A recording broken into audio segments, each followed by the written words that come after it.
রূপালী ফসলকে স্বাগত জানিয়ে আজকে এপার ওপার বাংলা রান্নাঘরে হয়েছে ইলিশ পোলাও। ইলিশ মাছ ভাপাই বেশিরভাগ করে থাকি, তবে আজকে ভাবলাম ইলিশ মাছের পোলাও বানিয়ে ফেলি। রূপালী ফসল ইলিশ মাছ সত্যিই রূপালী।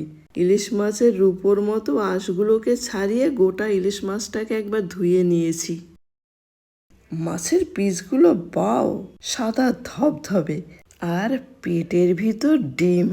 আহা, মাছের টুকরোগুলোকে একবার ধুয়ে নিয়েছি। ধুয়ে নেওয়া জল ঝরানো ইলিশ মাছের টুকরোগুলোর উপর নুন, হলুদ, গোলমরিচের গুঁড়ো, শুকনো লঙ্কার গুঁড়ো, জিরের গুঁড়ো আর তেল দিয়ে ভালো করে মেখে 40 থেকে 50 মিনিটের জন্য ফ্রিজে রেখে দিলাম, যাতে মাছের ভিতর মশলাগুলো ভালোভাবে ঢোকে। পোলাও রান্না করার জন্য বাসমতি রাইসকে ভালো করে ধুয়ে 20 মিনিটের জন্য ভিজিয়ে রাখলাম। সব রকম মশলার একটা মিক্সচার তৈরি করার জন্য একটি বাটিতে টক দই ফেটিয়ে তার মধ্যে আদা, কাঁচা লঙ্কা আর রসুন বাটা, জিরে আর ধনিয়া গুঁড়ো, নুন, শুকনো লঙ্কা আর হলুদের গুঁড়ো আর টমেটো পিউরি দিয়ে ভালো করে ফেটিয়ে নিলাম। গরম তেলে দুটো পেঁয়াজ কুচিকে ভেজে নিলাম, মানে বেরেস্তা বানিয়ে নিলাম। ওই তেলেই মশলার মিক্সচারটা দেব, তবে ইলিশ মাছে তো বেশি তেল লাগে না, তাই একটু তেল তুলে রাখলাম।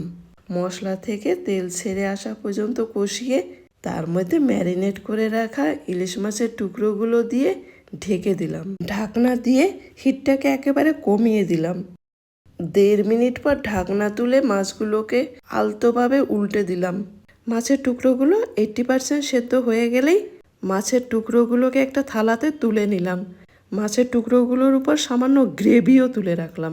গ্রেভির মধ্যে ভিজিয়ে রাখা বাসমতি রাইস আর ভেজে রাখা পেঁয়াজ দিয়ে চালগুলো একটু পুরপুর করে আওয়াজ হওয়া পর্যন্ত কষিয়ে হালকা গরম জল দিলাম। জলের পরিমাণটা হবে চালের উপর থেকে হাফ কর পর্যন্ত বেশি। স্বাদ মতো নুন দিয়ে মিডিয়াম হিটে চালটা 80% সেদ্ধ হওয়া পর্যন্ত ফোটাতে হবে। 80% সেদ্ধ হওয়া ভাতগুলোকে একবার হালকা নাড়িয়ে তার উপর রান্না করে রাখা ইলিশ মাছের টুকরোগুলো আর তার উপর ভেজে রাখা পেঁয়াজগুলো দিয়ে ঢেকে হিটটাকে একেবারে লো করে দিলাম। চাল 98% সেদ্ধ হয়ে গেলে ওভেন অফ করে দিলাম। 3 মিনিট পর ঢাকনা খুলে এনজয় ইয়োর সেলফ।